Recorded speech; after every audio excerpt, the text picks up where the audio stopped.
This is Good Morning Mumbai with Hrishi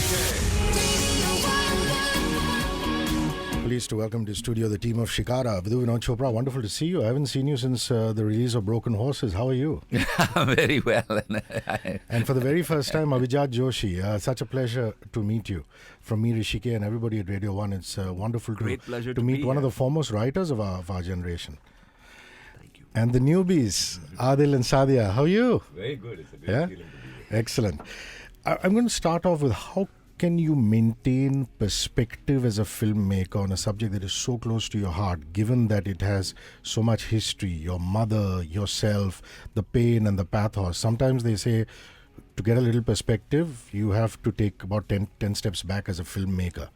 You know what they say in Hindustani as behkawa, kahin behkawe mein na aa jaye types. So do you use Abhijat as your conscience in that department? Always. Not only in that department, but all my departments. He's my conscience. But this was very, very difficult, Rishi, because it's, like you rightly said, it's personal. It's something that happened to me, to my mom, to my family. And to make a film about what you have gone through. And that's why it took 11 years, because the story, the first script idea that I had was very personal. And then I had to make it like universal. See, the idea of a movie, when you go to see my movie, you spend $200-300 and you're going to, you deserve to be entertained broadly. There's a great saying by a great filmmaker, Ingmar Bergman, the Swedish filmmaker. He has 3 commandments which we have put in our office. First is, thou shall entertain. And the second is, thou shall entertain without selling your soul. So for me, this was that film. That we had to entertain, and we had to entertain without selling our soul. Was there any source material other than, Vinod's memories, his late mother's speaking to you? Was there any other source material in terms of literature or books that you read? Absolutely. First of all, it was his life, and I met him for the first time in 1994. And at that time, he expressed this desire to make a movie on the Pandit Exodus. So it has taken him 25 years. And he himself had lost a house. So that whole thing was always there. But about 10 years ago, Rahul Pandita's book came out, Our Moon Has Blood Clots. And that's when we felt that now we can do justice to something so monumental. Because he has lived that reality. He was in exile, he lived in camps, so he has captured that. So that book was absolutely essential. You know, filmmakers often surround themselves with people they're comfortable with. Which is why, the Caprios and the De Niros of this world gravitate towards the Scorseses of the world again and again. Yeah. It's just natural. And I find that apart from Abhijat, there's not one other ounce of comfort. Everybody's a newcomer in this one. It's almost as though you wanted to break that whole cycle of familiarity. I'm glad you said that, Rishi, because, this was one film where I had to actually break away from the established talent that I had worked with or I had mentored. I had to take, most people in this film are under 25. My cameraman has never shot a feature film. My co-editor has never edited a film. The guy who makes my thing, Just Kohli's never ever done anything with films. These 2 kids, of course, have never done anything on film. They haven't even done theatre or television, nothing. Because the idea was, in this film, I wanted to make a film which is very much non-film, like a non-film. I wanted to give it a film feel of absolute reality. I just saw my first hoarding. I don't normally go out. I traveled here to Worli and I saw my first hoarding and I said, oh my God, that looks real. And everybody, and Abhijat said, yes, it is, And so that's why I just went out of my comfort zone. Often newcomers, Aadil, are a little hesitant of signing their life on to a project which involves as much time as this one does. There's always somebody or the other advising you, saying, why do you want to wait for a Vinod, even though he's a great filmmaker? Get outside, put yourself there, this, that. Did you ever go through any moment where you said, I'm waiting too long for this thing to bear fruit? No. Or were you just completely resolved to see this through without anything else coming in the way? No, look at what happened. So, I was born in Bhopal. So for somebody to get into the film industry is a big thing. For somebody to get into the film industry and do a lead is a very big thing. For somebody to do a lead with Vidhu sir is another level big thing. And then the script, the kind of script it was. The moment I got to know the story, when I sat with him and we had this discussion. And since then, we started getting involved in the script. Me and Sadia both, we were being characters. We were called Shiv and Shanti. Nobody called me Aadil. They've started calling me Aadil now. So it was quite easy for us to get into that character because of the environment around us. And once that started happening, then we were not thinking anything. We were flowing with it. Yeah, so the overall career trajectory never occurred to you, which is quite cool because that means you kept your eye on the ball. I am with great. Vidhu sir. Why would I need to think about it? You know what I'm talking about. The whole machinery. That your, is why. Your is, image see, and actually, this you and that. answered it in the first thing. That's the reason I broke away from all shackles of Hindi cinema that we are all, bound with, and I created a new world with new people, with young people, with people who look at life differently. For us, this project, Abhijat has given 5 years of his life to it. Imagine we could have done 2 Munna Bhais, 2, 3 Idiots. And imagine my chartered accountant is very unhappy with me. Let's put it that way. I'm sure. Yeah, I spent as much money on this film as I did on 3 Idiots, which is ridiculous, but that's how it is. So Sadia, we know now that he's from Bhopal. I believe you're from the valley. Yeah. Tell us about your life before you became Sadia from Shikara. It was absolutely different. This is something which is very unreal to me. Now, finally it has started sinking in. Were you going to everything. college or were you? Yeah. I was an electrical engineer student there. And what year did you finish? I had not finished. I was just studying. I was in the middle of it. I had gone for vacations and that's how I came here and all these things. Wow, an electrical engineer. That's quite cool. Maybe you should go back and finish it. No, it's just not saying. too late now. Too late to go back. Yeah. The movie bug has bitten her. Yeah, actually, yes. I don't think I can do that again anymore. This is life. This is everything. I've never been so happy doing anything, studying anything, than doing this. So yeah. In that aspect, both of you are I have to please, interject yeah. and say that she just revealed to us day before yesterday that when she was being considered for the role and when she was invited for an audition, she was under the impression that she had already achieved the role. She had landed it. And she came to Mumbai with that impression that, yes, I am in the movie, So that's the kind of innocence that she had at that time. Like she didn't even know that it takes so much to get into a Vinod Chopra film. It's the opposite of this chap. Exactly. Yeah, absolutely the opposite. And then what happened was for 2 years, they rehearsed for 8 hours a day and he made them act and then made them forget how to act. So that they would live these characters. Abhijat, do you still teach? No, I've don't. stopped. Yes. Yeah, in that aspect, both He of you teaches through his cinema. I think. No, because you guys are in that way a bit of an anomaly. Anu's a friend of mine, his wife, and I asked her saying, I don't see your husband in all these filmy parties, the page 3 parties and this and that. And in that aspect, you used to teach. Right. So you guys are in the film business and yet so far removed from the film business. And I find that a bit of a... or is that's just the way it is? So that's why we can make a film like Shikara, Hrishi. I think Nobody in the film business would make Shikara. Let me put that very, very clear. Nobody would spend 11 years on a project, spend this kind of money, have new people, and tell a love story over 30 years of Kashmiri Pandit exodus and 2 people who have gone through that. It's the film was screened in LA, and the first time somebody walked up to me, somebody very big, and I won't name him just to James Cameron. I'll name him. No. Anyway, so he said something like, "It's gone with the wind from India." Vinod, you know that. And of course, he called it a masterpiece. Now, when that happens, then you know that okay, all this shit we did for 11 years is worth it. My neighbors are Dhars, incidentally. And, unfortunately, Mr. Dhar is no more, and Mrs. Dhar and the 2 daughters. And when I look at them, and then one of my closest friends is a drummer in a band called Indian Ocean, Amit Kilam, and he's Kashmiri Pandit. So you only hear about the valley through these wonderful stories, and here are you actually getting 4,000 people who are actual refugees to come back on. Was it a painful catharsis for them? Couldn't have been easy. It was very painful. It was, I still remember a woman, and she's on the hoarding I just saw. After I took my first take of registration, and I said one more, and she came to me with tears. She said, "I can't do it the 3rd time." I said, it's just one more and then it's off. कहती नहीं मैंने 30 साल पहले किया था ना एक बार. I can't do it again. So it was very difficult. So I moved her back in the line, and she just stood there. If you go to YouTube, there's this thing, the unit saying the long wait, I think it's called, where these people are actually, and also in the movie, the second unit camera, I have not directed. The guy has just gone and shot these refugee pundits, and some of the best shots in the film are shots that I did not direct, because those guys were actually being themselves. It's amazing, but I saw those shots in the editing room. I said, oh my God. So half the film, actually, some of the film, I haven't even directed.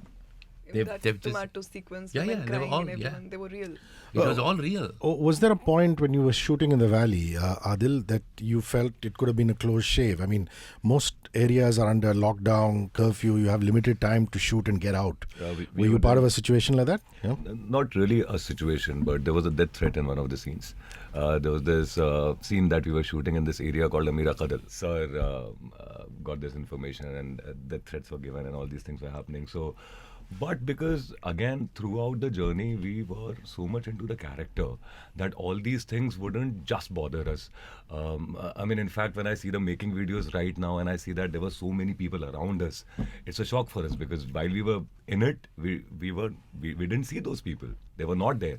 So all these things, I mean, whatever trouble and all, are all the stories that we get to listen now when all of these things are over. That time we were just in it. So, It Sadia, took did 2 Sir years. ever lose his cool on you? No, not really. Once maybe.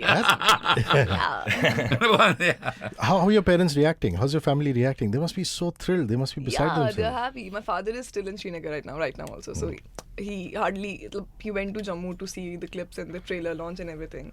So he's pretty excited. And my mother is here. Rest of family here. They're happy.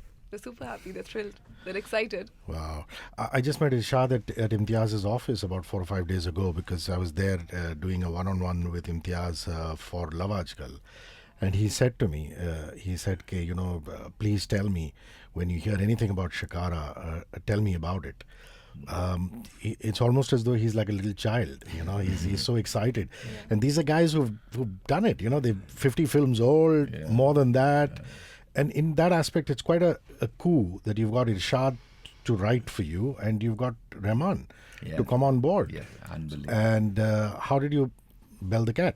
I didn't bell with the cat. Rahman in particular. No, I didn't bell the cat at all. He just came. He said, "I've never done background, Vinod. I don't do background." I said, Yeah, "See he the doesn't. film." I said, "See the film, yeah. And if you don't, it's okay, but see it." He saw the film, and he just sat there. He said, "Now I know why you showed." I said, "So."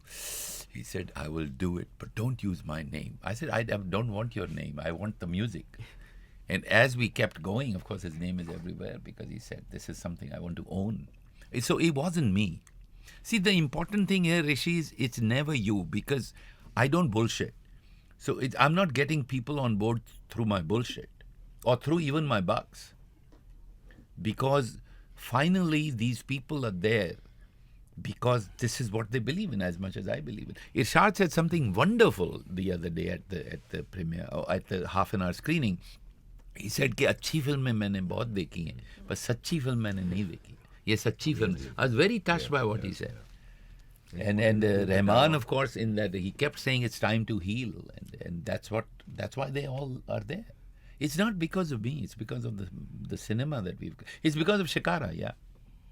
Irshad bhai wanted to write the whole dialogue, and he Yeah. started. No, he wrote. It's amazing. I said lyrics like तू बहुत busy आदमी है Irshad थोड़ा कर. नहीं sir मैं कर. He kept writing all the dialogues. Actually, some of the lines I've also used from what he wrote. It's amazing, man. Wow. So that was the level of commitment. So how many years? You lived with it for almost 30 years, is it? 25. 25, yeah. See, in 94 when I first met him, he mentioned the fact that he wanted to make a film, and the fact about the loss and all of that. And that it has definitely taken him longer than it took Attenborough to make Gandhi. So that took Attenborough 18 years. As good 18, a film, yeah. Your mother, God bless her soul. I mean, I saw a video of you that you put together of her last visit to Kashmir. You just want to reach into the screen and pull her cheeks. Oh, she was. I always feel that. So I know where the brothers and the family gets the joie de vivre from. Yeah. Remarkable woman, huh? Remarkable is an understatement. Actually, there are no words that can define that spirit.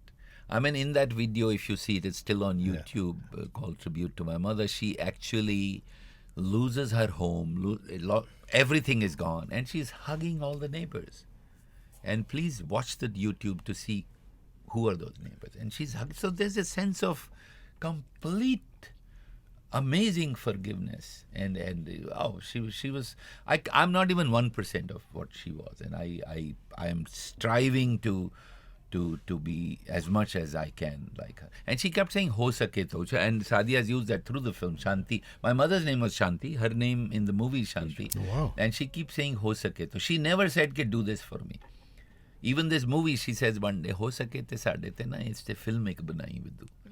So that's when I started.